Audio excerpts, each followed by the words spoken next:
two of the most well-known holy sites in the history of the world are Angkor Wat in Cambodia and Bagan in Myanmar. My goal isn't to necessarily pick one or over the other, but I want to just showcase and highlight the best parts of both. So if you are considering a trip to Angkor Wat or Myanmar, maybe this video will help tip the scales in one way or the other. It's going to be a lot to see and a lot to explore. Get on your tuk-tuk, jump on your e-bike, and let's go temple hopping.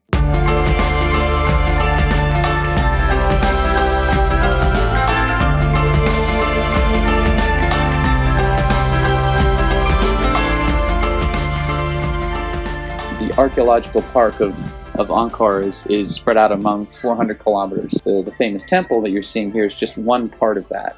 So there's a lot to see and a lot to explore here. In many ways, Angkor Wat is really the heart and soul of Cambodia. The temple is said to be the largest religious monument in the world. Cambodia is fiercely proud of Angkor Wat. You'll find Angkor Wat on the nation's currency. It's also included in the country's flag. Possibly one of the most impressive things about Angkor Wat is that it was built without the benefit of modern technology or machinery. Probably explains why it took around 400 years for this temple to be constructed.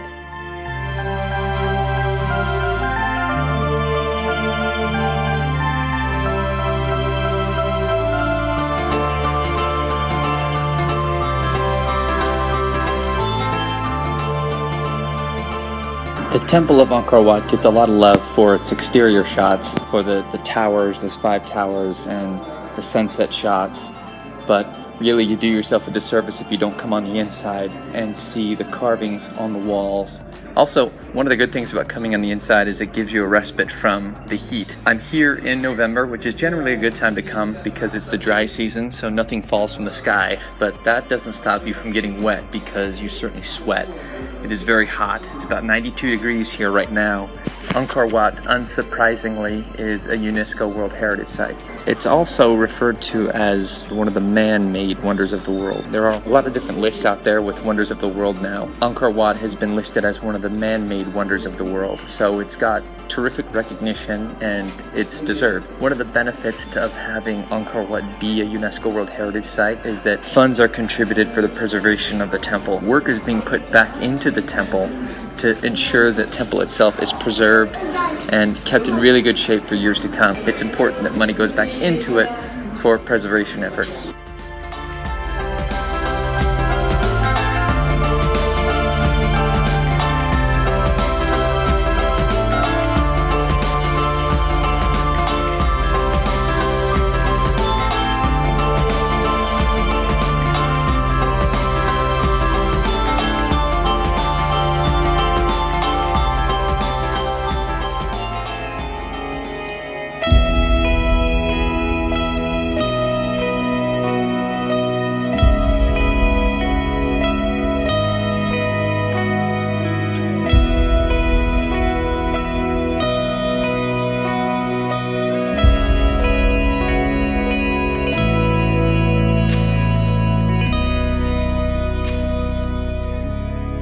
What you're looking at here is probably the most competitive view in the entire archaeological park. Angkor Wat is very famous for its sunrises. In fact, you see those beautiful shots of the sun rising behind the temple. I'm going to show you actually how to get that shot.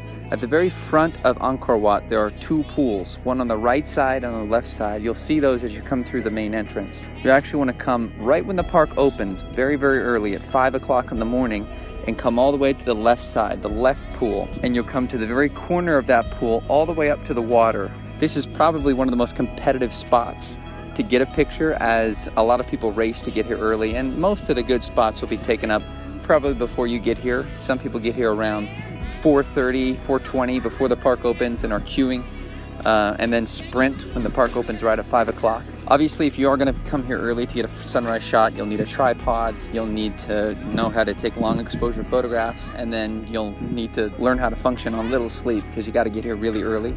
But all those things make it so worth it. So if you are coming here in the morning, get up early, get here when the park opens, and get that famous sunrise shot because you will not regret it.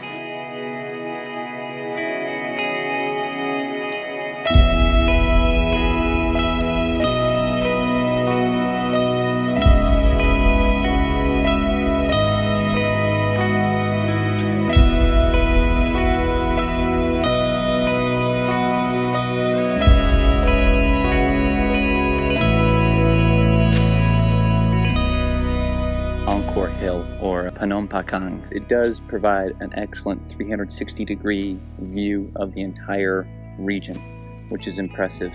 One of the things I thought that would be better when I made it up here was the shot of Angkor Wat, the temple. For some reason I kind of thought that this would have a better view.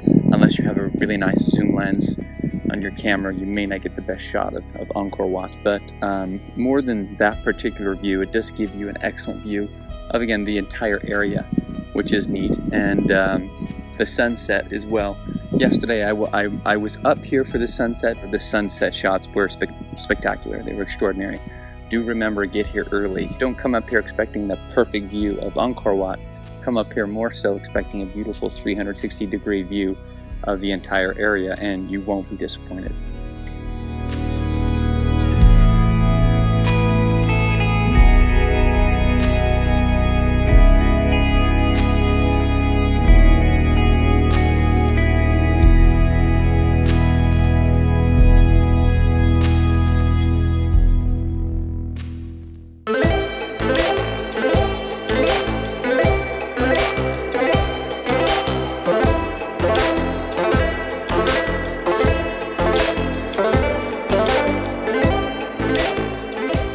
There's certainly no shame playing second fiddle to Angkor Wat, especially when you look like this. While Angkor Wat gets most of the attention for tourists who come here, Bayon in Angkor Thom is the second most famous temple in the entire park.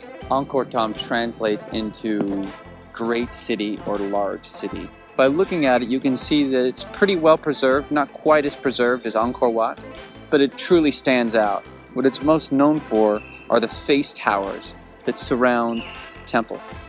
So you go up really close, and you probably can't see it from there, but if you go up closer, you'll notice that each tower has a face carved into it.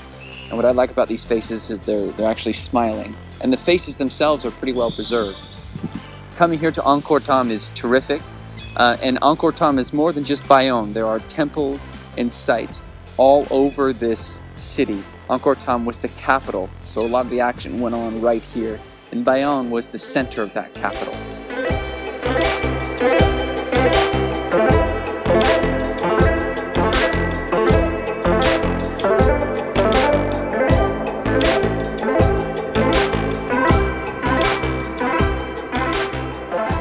It's worth keeping in mind that if you get here early to Angkor Thom, you really beat the crowds. Most of the people are over at Angkor Wat. So if you can get here before 8 o'clock, you'll see people stream in, but you'll have most of the temple to yourself. You can go up and explore inside the top and get really close to the faces, the face towers. Bayon is incredibly impressive, and you can go pretty much anywhere once you do get into the temple. It's got 4 different entrances on each side. Make sure you go on the inside, but get a shot on the outside so you see that exterior shot that's really famous of the entire temple with its tower. Bayon is a really cool spot. Make sure you don't miss it.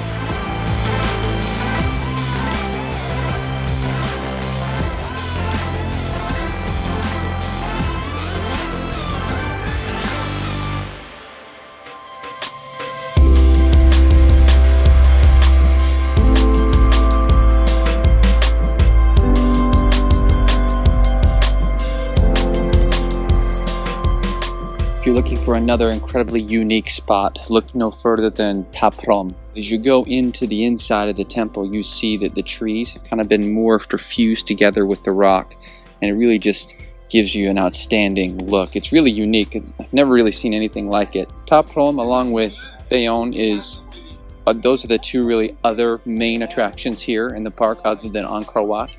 Prohm is a little further away, but it's definitely worth coming here to see, because I guarantee you're not going to see anything like that. It's a cool spot. Make sure you come to Prohm, explore around, go inside of the ruins, not just on the outside. That way you can see the trees, the rock, and get a really cool experience when you're here.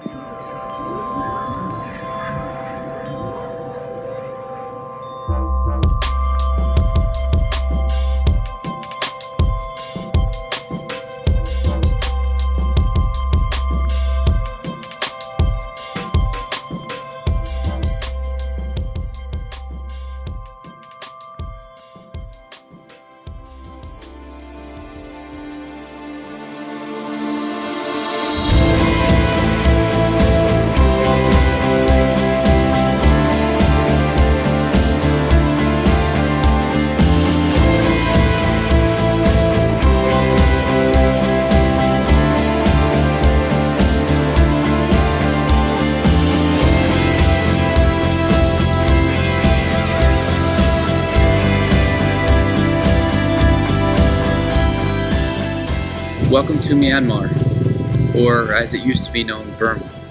Nicknamed the Sea of Temples, Bagan incorporates temples, stupas, pagodas, and it's a pretty traditional city. If you're not really into temples or religious sites, that may not be the place for you. There's not a lot of nightclubs or modern amenities here. Visitors can no longer climb the temple. These temples are very, very old. So the thought of having thousands of tourists pour in, climbing up on these temples, actually resulted in a lot of harm and wear and tear. Many of them aren't stable enough to support massive weight. Another thing to keep in mind when you're here is that when you enter each one of these temples, you're supposed to take your shoes off. It may be easiest to put some flip-flops on. Flip-flops if you aren't planning on walking a lot. Which leads me to how to get around here. You could certainly walk from temple to temple, but it may take you a long time, especially since some of the more famous temples aren't right next to each other. What I've found is the easiest option is renting what they call an e-bike here. An e-bike is essentially an electronic scooter, which allows you to go from point A to point B. It's efficient, they work really well, and they're easy to learn. Perhaps the best way to explore is just going and exploring on your own. You don't need to necessarily get a guide or a tour group. Grab a map, hop on your e-bike, and explore. You can find a temple just like I have here and essentially have it to yourself.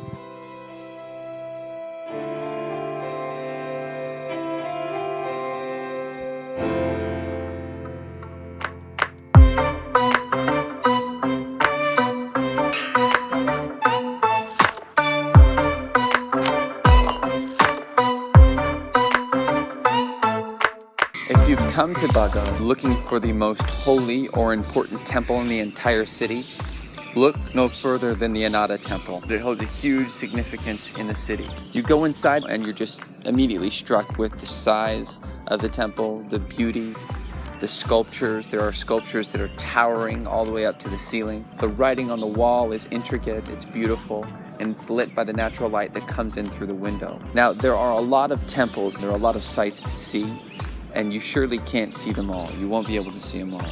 However, one temple you should most definitely see, even if you don't have a lot of time here, is the Ananda Temple, because it is the culturally most significant, important, and holy site.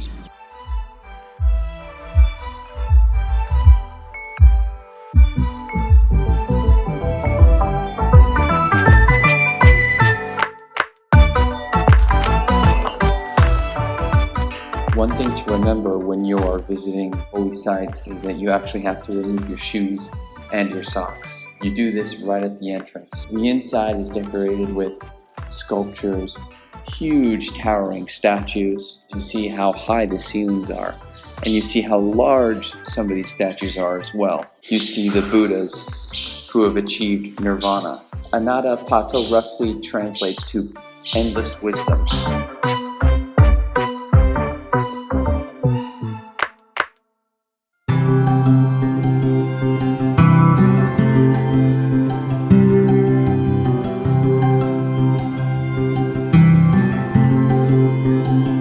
From a distance, you'll notice that Dhammayangyi resembles a pyramid, which gives it a unique look and makes it, again, stand out. It is a beautiful edifice. You can go and explore on the inside. Given how close Dhammayangyi is to some of the other really famous spots here, it's really easy to visit and totally accessible. If you spend time here, you can kind of go around the complex. You can go around the exterior, get in your e-bike, your bicycle, or take your driver and kind of drive around and do an entire circle. Dhammayangyi Pato is going to be in a lot of those famous sunrise and sunset shots when you see a lot of the temples with the shots with the hot air balloons.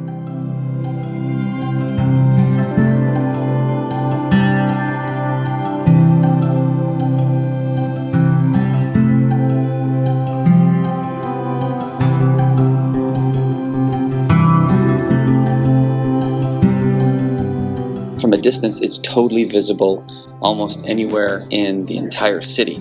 That's how big it is. Despite it being the biggest temple or pagoda in all the city, it actually was never finished, so it's technically still incomplete, but it is gorgeous. Like many of the other temples, it's possible to go inside, and when you do, it becomes even more impressive when you see the scale and the size of this place. When you are in here, you can kind of do the circle, kind of go through the circle and go through each kind of square or pillar of the temple. They have little markets and things, items you can purchase, trinkets. Now several of these temples have undergone renovations to clean them up. You can tell that a lot of the craftsmanship and a lot of the work inside Dhammayangyi was, as it was built in close to the year 1000, still looks good today. So Dhammayangyi, impressive from the outside, awesome on the inside. Make sure you do come in here, make sure you do the circle and appreciate the awesome spectacle this is.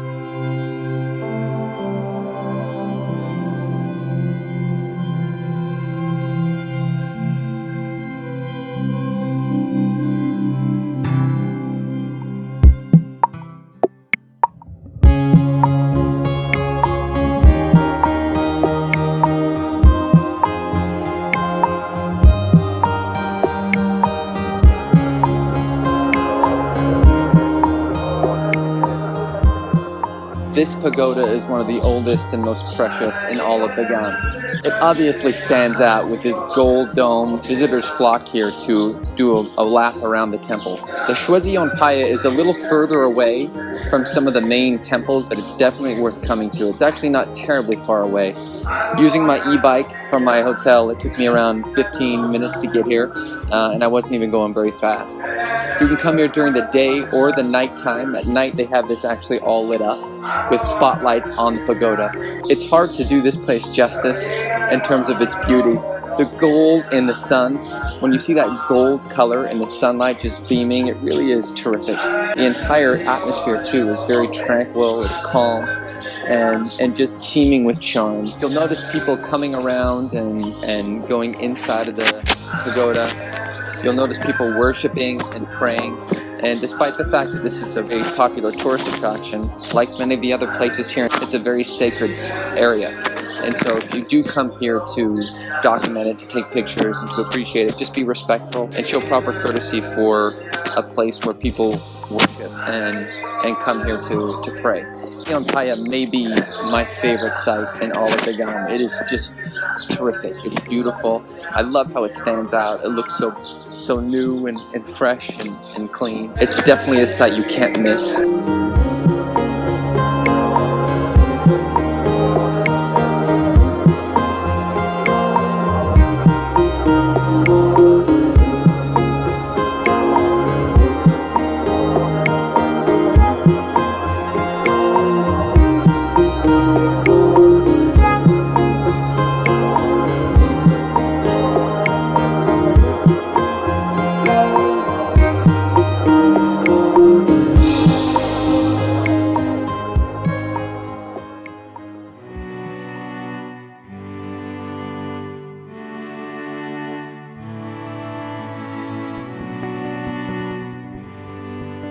The one thing I knew about Bagan before I came here was that it was very known for its sunsets and sunrises. People, and myself included, looked at pictures of Bagan and the hot air balloons and the orange sunsets and wanted to experience and see that.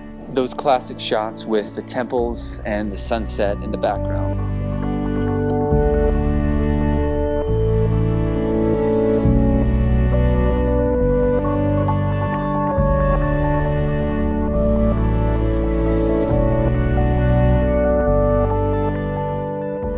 You'll be stunned by the sunrises and sunsets in Bagan. It really is so memorable. Be prepared to be stunned by just the beauty. There's just something about the sunsets here that creates this orange gold glow, and in combination with the beautiful temples, it just creates a sight that's postcard worthy. If you are spending any time in Bagan, make sure you get up early to catch a sunrise and stick around later to catch a sunset, because they are, in many ways, what's most memorable about the images and the imagery of Bagan and Myanmar.